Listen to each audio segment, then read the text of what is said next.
Hello everyone, আমার first mini ভ্লগে তোমাদের welcome. আমি এখানে সকালবেলা স্নান করে নিয়েছি, তারপর আমি ঠাকুরকে পুজো দিয়ে দিলাম। এদিকে আমি আমার ওটস প্রিপেয়ার করছি, আর এখানে আমি খেয়ে নিয়েছি। আজকে না ওয়েদারটা খুব সুন্দর ছিল, পুরো মেঘলা মেঘলা একদম। আর আমাদের বাড়িতে হয়েছিল আজকে এই মেনুটা। এদিকে লাঞ্চ করে দিদি আমি মিষ্টি আর গাজরের হালুয়া করতে বসে গেছি। দিদিকে এখানে দেখাইনি, ও বানাচ্ছিল মিষ্টি আর আমি বানাচ্ছিলাম গাজরের হালুয়া।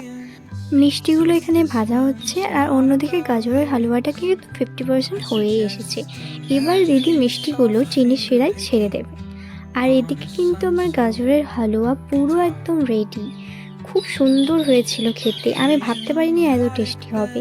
এটা আমরা সন্ধ্যাবেলা খেয়েছিলাম, আর এখানে সন্ধ্যাবেলা আমরা ফুচকির সাথে কিছুটা খেলা করছিলাম। তারপর ডিনারে ছিল চাউমিন। তো আমার ভিডিওটা ভালো লাগলে অবশ্যই লাইক করবেন। বাই।